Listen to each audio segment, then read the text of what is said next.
नमस्कार, Madhopur express live news में आप सभी का स्वागत है। पूर्व मंत्री रंगनाथ मिश्रा के प्रथम आगमन पर भदोही में कार्यकर्ताओं द्वारा हुआ भव्य स्वागत। उत्तर प्रदेश जिला भदोही भारतीय जनता पार्टी की सबसे बड़ी लोकतांत्रिक पार्टी भाजपा के 29 जनवरी को पुनः अपनी मूल पार्टी भाजपा की सदस्यता ग्रहण करने के पश्चात भदोही जिले के प्रथम आगमन पर भदोही बॉर्डर पर कार्यकर्ताओं द्वारा स्वागत किया गया। ज्ञानपुर पार्टी कार्यालय पर तक पहुंचने में बीच बीच में रुक रुक कर मंत्री जी का जोरदार स्वागत किया गया।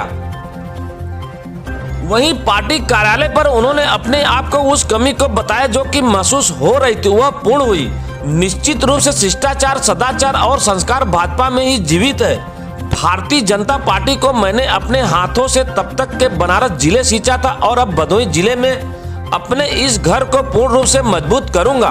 पूर्व मंत्री एवं भाजपा नेता रंगनाथ मिश्रा ने कहा कि पार्टी को मजबूत बनाने के लिए 17 साल बाद वापस आया हूं। तीनों सीटों पर पार्टी की जीत के लिए मेहनत करूंगा। 5 साल में प्रदेश अपराध मुक्त हो चुका है। आम आदमी भयमुक्त जीवन जी रहा है। सपा में गुंडों और बदमाशों को संरक्षण मिलता है। वहीं शनिवार को भदोही जिले के ज्ञानपुर में जोरई स्थित पार्टी कार्यालय पर पत्रकारों से रूबरू हुए। उन्होंने कहा कि सपा में भदोही ही नहीं पूरे प्रदेश का अपराधीकरण हो गया था। उसका विरोध सिर्फ भाजपा ने किया। 2017 की तरह भाजपा 2022 में पूर्ण बहुमत सरकार बना रही है। कहा कि मैंने न तो सत्ता सुख के लिए 17 साल पूर्व भाजपा छोड़ी थी और न ही इसके लिए वापस आया हूँ। जो जिम्मेदारी पार्टी देगी उसका ईमानदारी से निर्वहन करेंगे। वहीं मुख्य रूप से उपस्थित लोकप्रिय विधायक भदोही रविंद्रनाथ त्रिपाठी, भदोही जिला अध्यक्ष विनय श्रीवास्तव, ब्लॉक प्रमुख औराई बृजमोहन मिश्रा आदि भारी संख्या में कार्यकर्ता मौजूद रहे। खास report Madhopur express live news Santosh Yadav, Bhadohi, Uttar Pradesh. उपस्थित हमारे जिला अध्यक्ष विनय श्रीवास्तव जी, महामंत्रीगण श्री रमेश जी, संतोष जी और महामंत्रियों, हमारे विधायक श्री रविंद्रनाथ त्रिपाठी जी, पूर्व जिला अध्यक्ष श्री कन्हैयालाल जी, बाल दत्त जी, श्री सुनील जी, सभी पार्टी के पदाधिकारीगण, यहाँ आए हुए सभी मीडिया के बंधु। 29 तारीख को हमने भारतीय जनता पार्टी ज्वाइन की, ये आप सबको पता है। हमारा लक्ष्य है जिस प्रकार से हम लोग भारतीय जनता पार्टी में तीनों विधानसभा को जीतते रहे, आगामी चुनाव में भारतीय जनता पार्टी तीनों विधानसभा जीतकर परचम लहराएगी और उत्तर प्रदेश सरकार को बनाने में अहम भूमिका निभाएगी। आप सब जानते हैं कि समाजवादी पार्टी सिर्फ गुंडों और बदमाशों की घोषित संगठन है और जब भी इन तत्वों का विरोध कोई किया तो भारतीय जनता पार्टी ने किया। आप सबको पता है कि किस प्रकार से समाजवादी पार्टी के लोग समाज सेवा और राजनीति का अपराधीकरण किया इस जनपद के अंदर। विकास तो कोसों दूर रहा। जो भी काम हुए हैं उसके बारे में बताने की जरूरत नहीं है, लेकिन एक ही लक्ष्य है मेरा कि भारतीय जनता पार्टी पुनः तीनों सीट यहां जीते और फिर से उसी प्रकार विकास के काम हो जैसा पहले होता था। सारे डेवलपमेंट के काम, शिक्षा के काम और गति इसको मिले, यह मेरा प्रयास होगा। आप सबको कुछ पूछना हो तो लंबे समय से ज्ञानपुर की जो सीट है जनता उस पर काफी सहे है, चुनाव फिर सामने है। देखिए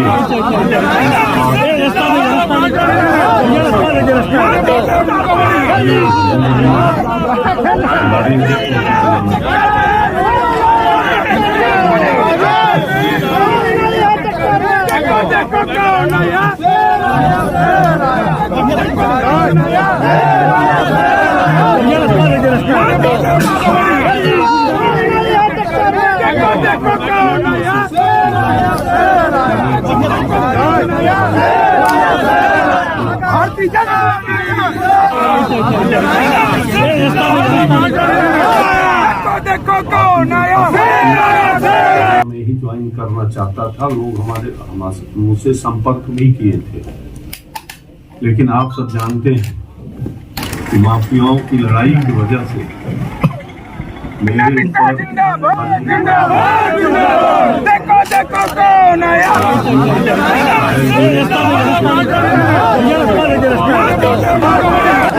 लेकिन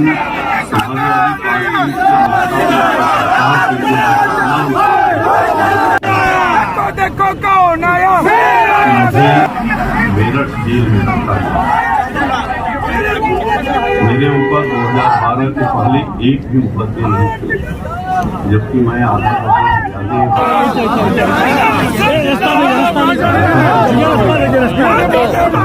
लड़वाया भी हमने, लेकिन हमारे ऊपर एक आचार संहिता तक के भी मुकदमे नहीं थे, 323 के मुकदमे नहीं थे, 151 के मुकदमे नहीं थे। लेकिन सरकार जैसे ही समाजवादी पार्टी की आई, उन्होंने फर्जी मुकदमा लगाया और मुकदमा ही मुझे मेरठ जेल, यानी एक हार्डकोर क्रिमिनल के साथ ऐसा दुर्व्यवहार नहीं होता जिस ढंग से मुझे प्रताड़ित करने की कोशिश की गई। और ये भी मैं बताऊं कि हाई कोर्ट ने पहली बार ऐसा हुआ कि हाई कोर्ट से सरकार ने माफी मांगा कि रंगनाथ मिश्रा को हमने गलत वहां भेज मेरा सकता है, मैं तत्काल उनको लखनऊ शिफ्ट कर रहा हूँ। अगर पार्टी आपको मौका देगी तो क्या चुनाव लड़ेगी? देखिए, ये तो पार्टी के ऊपर निर्भर करता है। भारतीय जनता पार्टी में मैं 80 से रहा, 2005 तक रहा। यहाँ का प्रथम जिला अध्यक्ष, बिना जिला बने मैं जिला अध्यक्ष, इलेक्टेड जिला अध्यक्ष रहा। और आपको ये मालूम होगा कि 93 विधायक चुनने के बाद ही हमारे नेता कल्याण सिंह और सारे लोगों ने मिलकर के दबाव हम लोगों ने बनाया, तब जाकर के 1994 में मजबूर कर दिया उस समय सरकार को जिला घोषित हुआ। सिर्फ जिला ही घोषित होकर रह गया। फिर हमने जब सत्ता में हम लोग आए, जिला मुख्यालय से लेकर सारी सुविधाएं यहाँ उपलब्ध कराई। तो इसलिए जो उद्देश्य है वो सिर्फ भारतीय जनता पार्टी को और मजबूत करना है। माननीय एक राष्ट्र नायक माननीय मोदी जी, अमित शाह जी, इनके हाथों को मजबूत करना है, एकमात्र यही लक्ष्य है। मंत्री जी, आप पूर्व की सरकारों मंत्री रहे, भारतीय जनता पार्टी से अपने करियर की शुरुआत किया, बीएसपी मंत्री रहे, फिर बीजेपी में आने का कारण क्या रहा? देखिए, मैं जब भारतीय जनता पार्टी छोड़ी थी तो किसी पद पर नहीं था, न जनप्रतिनिधि था, मैं एक सामान्य सदस्य था। मैं भारतीय जनता पार्टी से नाराज होकर पार्टी नहीं छोड़ी थी, न ही सत्ता के सुख के लिए हमने बहुजन समाज पार्टी में गया था या दल बदला था। आप सब से ज्यादा कोई नहीं जानता, आप इसी धरती पर पैदा हुए, यही मातृभूमि आपकी है। तो उस समय जो लड़ाई जिस ढंग से हमारे कार्यकर्ताओं की जो है, उस समय मैं बीजेपी में ही था, बीजेपी के कार्यकर्ताओं की मेरे वजह से जिस ढंग से उत्पीड़न हो रहा था, जिस प्रकार से जेल में बंद करा करके मारा पीटा जा रहा था, अब नाम बताने की जरूरत नहीं है, आप सब जानते हैं किसको मारा गया, जेल में ला करके फर्जी केस लगा करके हत्या तक हुई। 3 हमारे कार्यकर्ताओं के मंडल महामंत्री की हत्या हुई, हमारे विधायक के भाई की हत्या हुई। जिस प्रकार से यहाँ समाजवादी पार्टी के लोगों द्वारा उत्पीड़न कार्रवाई हो रही थी, उस समय मेरे सामने सिर्फ ये स्थिति बनी कि मैं कैसे उनको रोकूं, और वह उपचुनाव एक ऐसा था जिसमें रोकना बहुत जरूरी था समाजवादी पार्टी को। और उस समय बसपा सत्ता में नहीं थी और न ही दूर दूर तक उसे सत्ता में आने की उम्मीद थी। तब मैं बहुजन समाज पार्टी सिर्फ भदोही जनपद के सम्मान के लिए, ये अपराधियों को हटाने के लिए, उनको पराजित करने के लिए बसपा ज्वाइन किया था। और आपने देखा भी कि ये दर्जनों 40-45 मंत्री, मुख्यमंत्री 4 बार आए, पूरे प्रदेश में एक चुनाव हो रहा था, पूरी ताकत लगाया, लेकिन जनता मुझे वोट दिया, इसलिए दिया कि हम माफियाओं से लड़ रहे थे, यहाँ के विकास के लिए लड़ रहे थे, भदोही की जनता के सम्मान के लिए लड़ रहे थे। इसलिए वो बहुजन समाज पार्टी को वोट नहीं दिया था लोगों ने, वो रंगनाथ मिश्रा को वोट दिया था। ये बात अलग है कि वो टर्निंग पॉइंट हुआ और बसपा उसका लाभ आगे चल करके उठाया, लेकिन जो माफियाओं से लड़ाई थी, जो अराजकता के खिलाफ लड़ाई थी, जो डेवलपमेंट के काम हम प्रारंभ किए तो रुका हुआ था, उसको आगे बढ़ाने के लिए जनता ने मुझे वोट दिया था। इसलिए मैं बसपा में गया था, बसपा के सिद्धांत के नाते मैं नहीं गया। आपको एमएलसी बनाए जाने की भी चर्चा है लोगों में। देखिए, ये संगठन है, ये प्राइवेट लिमिटेड पार्टी नहीं है जैसा कि समाजवादी पार्टी या दूसरे लोग हैं। इसमें विचार होता है, संगठन सोचता है पार्टी के हित में क्या होगा, उसको फैसला लेते हैं, और जो फैसला लेते हैं हर कार्यकर्ता को सर माथे पर होता है।